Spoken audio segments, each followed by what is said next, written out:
Antoine aux sources.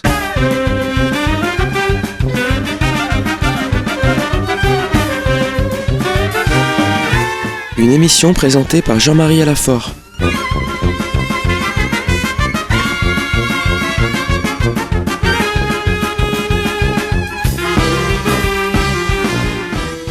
Tout a commencé à Jérusalem, la ville des prophètes et de la rédemption, où le Christ est mort pour rassembler dans l'unité les enfants de Dieu dispersés.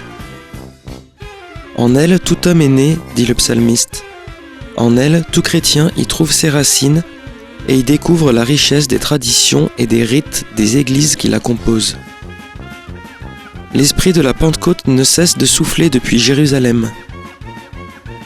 La ville sainte se révèle être la mère de toutes les églises. Jérusalem, la cité du grand roi, ouvre ses richesses pour ceux qui savent écouter. À l'occasion de ces fêtes pascales, nous allons lire ensemble le chapitre 22 du livre de la Genèse et voir comment est-ce que le sacrifice d'Abraham est aussi non seulement la préfiguration de la mort du Christ, mais également de sa résurrection.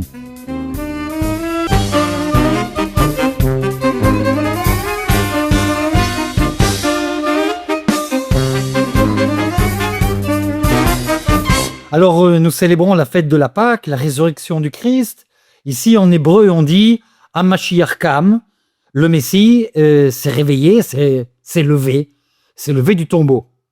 Et je voudrais donc, pour cette émission spéciale, pour cette semaine, pour cette célébration de la fête de Pâques, revenir à un épisode du livre de la Genèse, chapitre 22. Épisode que nous connaissons parfaitement, qui est ce qu'on appelle donc, faussement d'ailleurs, le sacrifice d'Isaac. Le sacrifice d'Isaac est vu par les pères de l'Église, par la tradition chrétienne, comme la préfiguration du sacrifice du Christ sur la croix.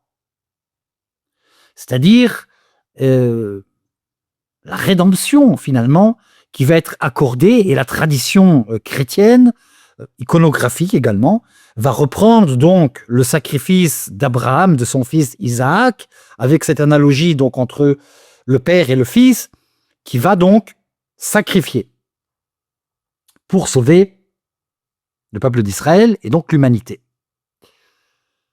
Alors nous connaissons très bien cette analogie. Il y a énormément de textes des pères de l'Église, je ne vais pas les reprendre ici, mais je voudrais justement relire le texte, non pas dans cette option de la rédemption au sens de la crucifixion, de la Kedat Yitzhak. Alors en hébreu, on ne dit pas donc le sacrifice d'Abraham, on dit la ligature d'Isaac. C'est-à-dire il a été lié au bois, il a été lié sur l'autel. La tradition juive, en tout cas une tradition juive extrêmement importante, nous présente le sacrifice d'Abraham comme étant l'annonce de la résurrection des morts. Et voit ce texte-là comme la préfiguration, comme la preuve de la résurrection des morts. Donc nous voyons que ce texte-là, qui est vu donc dans la tradition chrétienne comme le sacrifice du Christ sur la croix, et dans la tradition juive comme la préfiguration de la résurrection. Nous n'allons pas lire tout le texte, je voudrais simplement lire quelques éléments de ce texte-là et citer le Midrash, c'est-à-dire un commentaire juif de l'écriture qui s'appelle Pirkei de Rabbi Eliezer, qui est un Midrash ancien de la période talmudique, c'est-à-dire nous sommes au 2e, 3e siècle après Jésus-Christ, mais c'est évident, même plus pour certains éléments du texte, mais c'est évident que ce texte-là, les Pirkei de Rabbi Eliezer, n'ont pas été écrites, ont été écrites, mises par écrit à une époque tardive, mais les traditions sont beaucoup plus anciennes. Parce que c'est évident que ça ne peut pas être inventé après le Nouveau Testament. C'est incompréhensible. Quand on lit le texte, on a l'impression, si vous voulez, en filigrane, de voir la résurrection du Christ. Donc c'est évident que c'est une tradition qui est antérieure aux événements de l'Évangile. Les Pirkei de Rabbi Eliezer est un midrash, c'est-à-dire un commentaire juif de l'écriture, qui prend comme canevas ce qu'on appelle les 18 bénédictions. C'est-à-dire dans la tradition synagogale, le cœur de la prière, ce sont 18 bénédictions, qu'on appelle donc le Shmona Esrei, avec le chiffre symbolique de 18, qui est donc le raï, le vivant. Et cette prière, qui est la prière fondamentale de la synagogue, on la dit debout. C'est-à-dire, c'est pour ça qu'elle est appelée aussi Amida. C'est-à-dire, on se tient debout devant Dieu pour dire ses bénédictions. La troisième bénédiction est la bénédiction sur la résurrection des morts. C'est-à-dire, on va bénir Dieu parce qu'il ressuscite les morts. Baruch ata Adonai Eloheinu, béni sois-tu Seigneur notre Dieu, Mechaya Metim, qui ressuscite les morts. Et cette bénédiction est liée donc à Abraham, Isaac et Jacob. Et le texte biblique, pour expliquer donc que l'origine de la résurrection se trouve bien dans la Bible, dans la Torah, il va utiliser donc le chapitre 22 du livre de la Genèse. Le Midrash raconte l'histoire de la Kedat Yitzhak, de la ligature d'Isaac, de façon tout à fait particulière. C'est-à-dire le Midrash, pour prouver donc qu'il s'agit bien d'une résurrection, on va dire que Isaac a bien rendu l'âme. Il va mourir. Il va mourir de peur. C'est-à-dire, Abraham va approcher le couteau, il va véritablement mourir, et Dieu va le ressusciter. Et après avoir, c'est une reconstruction, c'est une relecture. Mais ce qui est intéressant, c'est que la ligature d'Isaac, le sacrifice d'Isaac, est vu donc comme la preuve scripturaire de la résurrection des morts. Dieu ressuscite les morts comme il a ressuscité Isaac, qui est bien mort. Donc si on fait un parallèle entre Jésus et Isaac, nous voyons donc combien ce texte, c'est un éclairage absolument merveilleux. La tradition rabbinique, qui est donc la source même de ce texte-là, qui s'appelle les Pirkei de Rabbi Eliezer, voit dans la résurrection des morts comme un pilier de la tradition juive. La tradition rabbinique, et nous le voyons très bien dans l'Évangile, dans tous les évangiles, la tradition rabbinique, justement, et nous le verrons plus tard avec les actes des apôtres, c'est la croyance en la résurrection des morts. Jésus se situe, du point de vue théologique, du côté rabbinique, du côté des rabbins, face à d'autres courants comme les Sadducéens, qui ne croyaient pas à la résurrection des morts. Souvenez-vous ce que va faire Paul. Paul se trouve donc devant le Sanhédrin, il est arrêté donc par les autorités, il se retrouve devant le Sanhédrin, et pour semer la confusion, il va dire « Je suis prisonnier, on m'a arrêté à cause de notre foi à la résurrection des morts. » Et là, tous les pharisiens vont dire « Mais une voix lui a parlé, c'est peut-être un ange qui lui a parlé, il a tout à fait raison. » Et c'est comme ça qu'il va s'en sortir. C'est-à-dire les pharisiens, ce qui est très intéressant aussi, nous avons donc célébré ensemble, commémoré la mort du Christ le vendredi saint.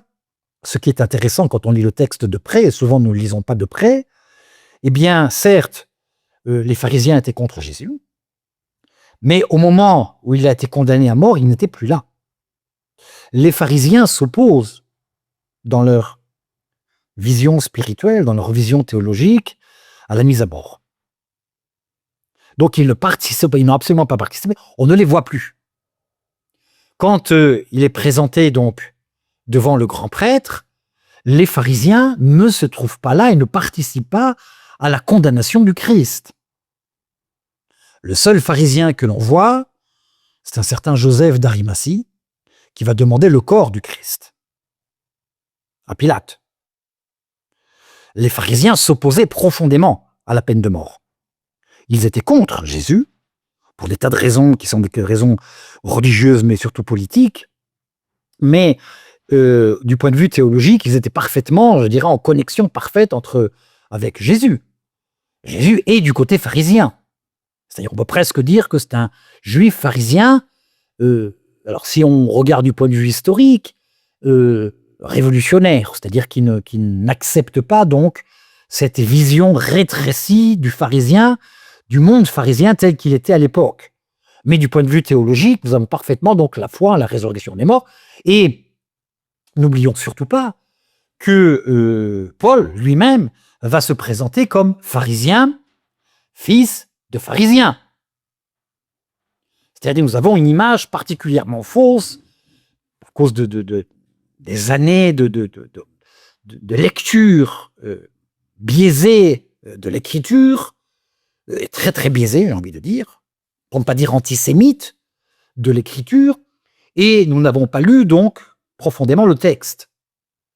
À l'époque de Jésus, il y avait donc véritablement tout un courant qui s'opposait à la résurrection des morts. Mais quand Jésus ressuscite des morts, c'est une évidence pour ceux qui sont autour de lui, parce que tous croyaient en la résurrection des morts. Donc nous avons ici un élément théologique extrêmement intéressant. Je voudrais en quelques minutes reprendre donc le discours théologique de ce midrash ancien, de la lecture du sacrifice d'Abraham. Nous sommes au chapitre 22. Or, après ces événements, Dieu mit Abraham à l'épreuve. Et lui dit, Abraham, il répondit, Hineni, me voici.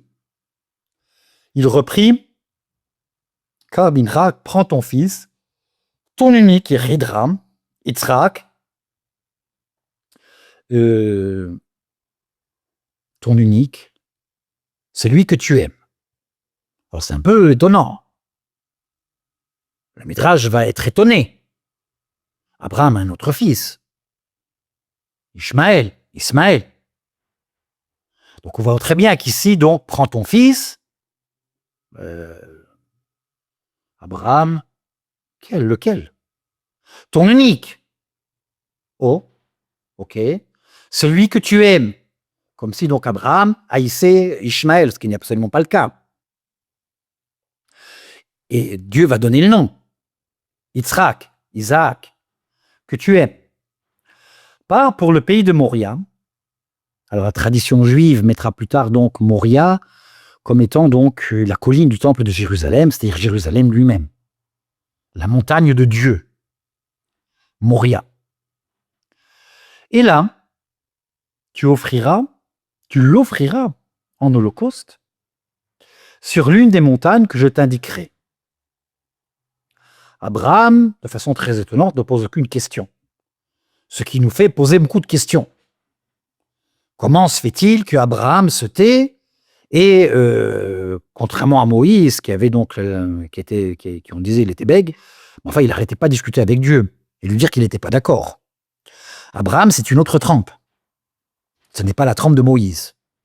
Donc il ne discute pas, apparemment en tout cas, et il le prend. Donc Abraham se leva de bon matin, sangla son âne, prit avec lui 2 de ses jeunes serviteurs, donc Jean, et son fils Isaac. Il fendit les bûches pour l'holocauste. Il partit pour le lieu que Dieu lui avait indiqué.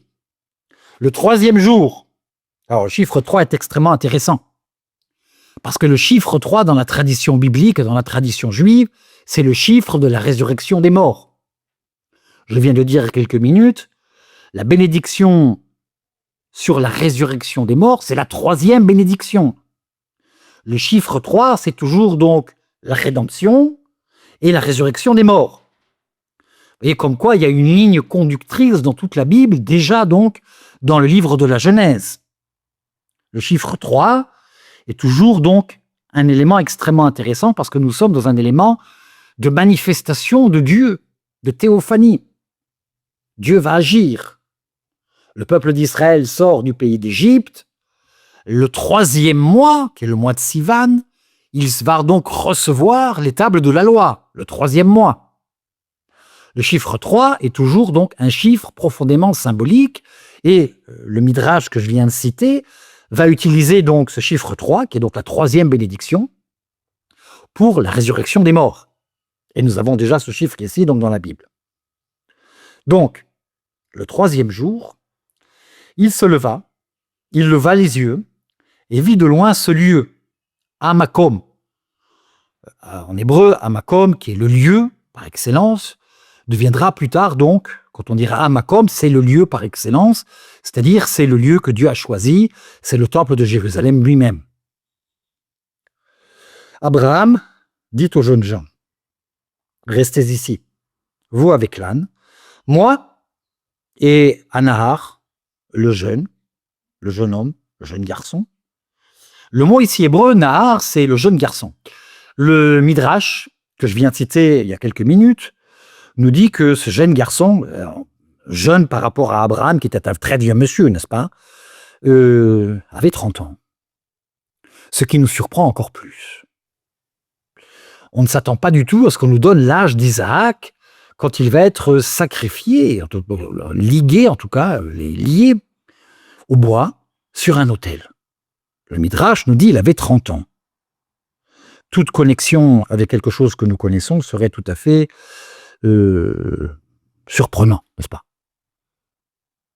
La tradition dit qu'il a 30 ans. Ce n'est donc pas un jeune garçon, ce n'est donc pas un adolescent. Il est donc conscient de ce qui se passe.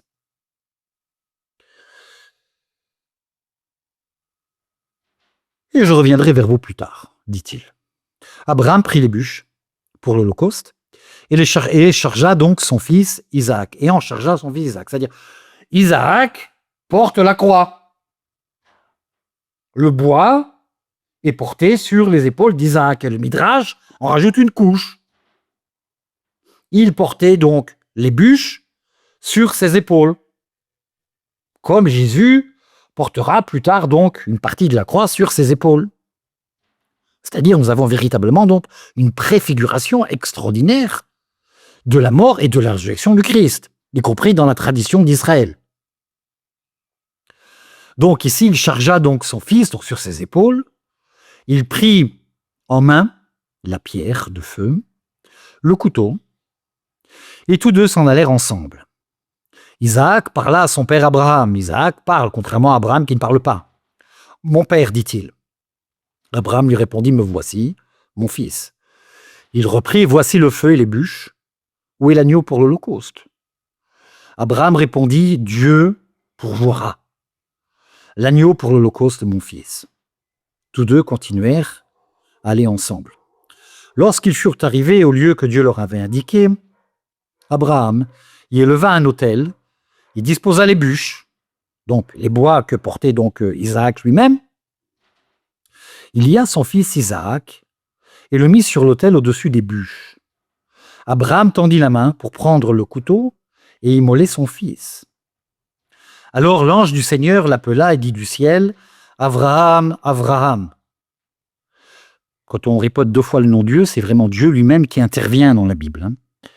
Il répondit, « Hineni, me voici. » Il répondit, n'étends pas la main sur le jeune homme, ne lui fais rien. Car maintenant je sais que tu crains Dieu, que tu n'as pas épargné pour toi, pour moi, ton unique fils, pour moi. Donc nous avons ici un texte qui est quand même, que nous connaissons très bien, qui est donc le sacrifice. Alors le sacrifice d'Isaac pose quand même une question morale extrêmement importante. On sacrifiait à l'époque des enfants à différentes divinités. Ce qui va distinguer profondément la religion juive des autres religions alentour, c'est l'interdiction fondamentale du sacrifice humain. Il y aura un roi plus tard qui va se lever à Jérusalem et qui fera passer au dieu Moloch les fils par le feu, des enfants par le feu, ce qui est une abomination, une véritable abomination aux yeux de Dieu. On ne peut pas tuer au nom de Dieu. Il est absolument interdit de penser que Dieu serait heureux d'un sacrifice humain. C'est de l'idolâtrie au sens fort du terme. Ce lieu où ce roi a fait passer donc dans cette machine infernale, dans cette espèce de fournaise, Moloch, au dieu Moloch, elle se trouve à Jérusalem, la vallée de la Géhenne. Ni plus, ni moins. La vallée de la Géhenne, c'est le lieu par excellence de l'idolâtrie. De croire qu'en tuant quelqu'un, on rendra un culte à Dieu. C'est le sommet de l'idolâtrie pour la Bible. En pensant, et je suis dans ce pays depuis plus de 35 ans, et je me pose souvent la question si nous ne sommes pas revenus à l'idolâtrie. on continue à tuer au nom de Dieu. On pense qu'au nom de Dieu, nous pouvons tuer pour servir Dieu. La Bible, le texte biblique, condamne cela complètement. En ce jour de la résurrection du Christ, dans cette semaine de l'octave de Pâques, nous devons véritablement prier pour tous ceux qui pensent que le sacrifice humain est un holocauste au sens fort du terme, c'est-à-dire est une action de grâce, quelle que soit pour Dieu lui-même. C'est une absurdité. Vous comprenez que toute la Bible est basée sur cette interdiction fondamentale du sacrifice humain. Le Christ a sacrifié une seule fois pour nous tous, pour nous sauver du péché, pour nous amener à la gloire de Dieu, pour que nous puissions contempler la face divine. Nous sommes fils de Dieu.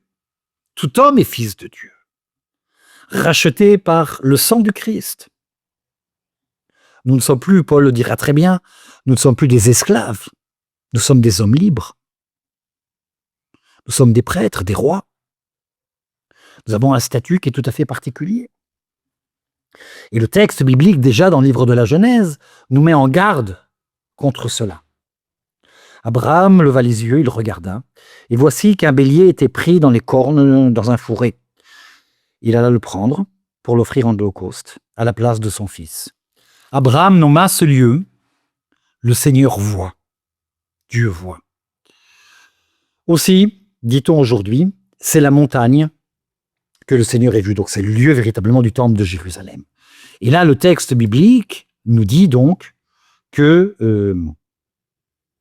c'est ici donc que Isaac, ressuscité d'entre les morts, à la ville même de Jérusalem, où Jésus lui-même donc ressuscitera et nous apportera de façon définitive le salut et la rédemption, pas seulement pour nous, mais pour l'humanité entière.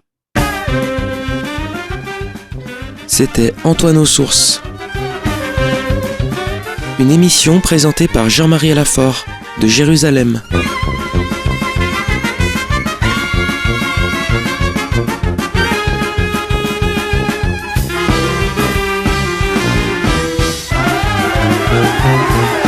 À l'occasion de ces fêtes pascales, nous avons lu ensemble le chapitre 22 du livre de la Genèse et vu comment est-ce que le texte du sacrifice d'Abraham n'est pas seulement la préfiguration de la mort du Christ, mais également celle de sa résurrection.